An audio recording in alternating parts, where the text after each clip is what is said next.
Christmas party, get-together ng mga magkakaibigan, reunion ng family. Malapit na ba? Nag-iisip ka ba ng pwede mong dalahin na pagkain? Dessert, gusto mo? Kung oo, sagot ko na yan for today's video. At huwag kang maingay kasi nasa 140 pesos lang ang magagastos mo dito. Gusto mo rin ba?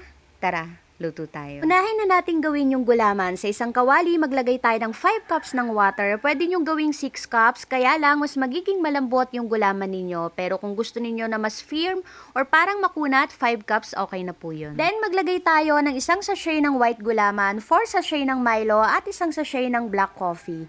I-mix natin ito ng mabuti at mag-add tayo ng 1/3 cup ng brown sugar. Bali ito palang ginagawa natin ay yung Milo coffee jelly. I-mix natin ito at isa lang na sakalan at pag sa tingin ninyo na natunaw na lahat ng mga nilagay natin, hintayin na lang natin itong kumulo. At pag kumukulo na, haluin natin at lutuin ng mga 1 minuto. Then ahunin na natin sa kalan. At habang mainit pa, isalin na natin sa malapad na lagayan para mamaya once na mag-set na, madali na lang natin mahiwa.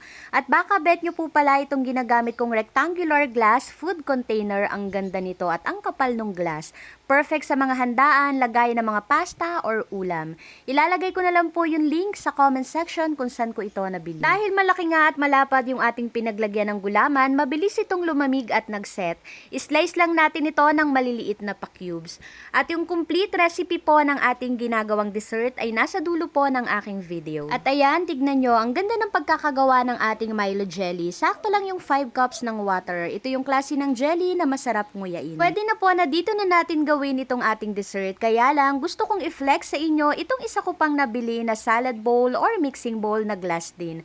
Ang ganda lang kasi nito at ang kapal ng glass. Sakto naman ito para sa mga salad or dessert. Once na nailagay na natin yung Milo coffee jelly, maglagay na tayo ng 1 can ng creme densada. 2-in-1 na po ito, condensed milk and all-purpose cream. Kaya mas makakatipid tayo kung ito yung gagamitin natin. At para mas lalong sumarap, mag-add din tayo ng maliit na lata ng evaporated milk. I-mix natin ito ng mabuti at ilagay sa ref na mga 1 oras bago kainin. At ito po palang salad bowl na nabili ko ay may takip. Medyo natagalan ko po pala itong nailagay sa ref, mga 4 na oras. Umalis po kasi ako. At tignan nyo naman kung gaano ka-creamy itong ating Milo coffee jelly. Promise, ang sarap nito. Kahit mga bata, sigurado magugustuhan ito. Gusto mo rin ba? Tara, kain tayo. Yummy? How about you, kuya? Yummy?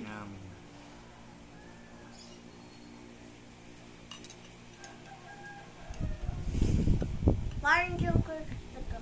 Hmm.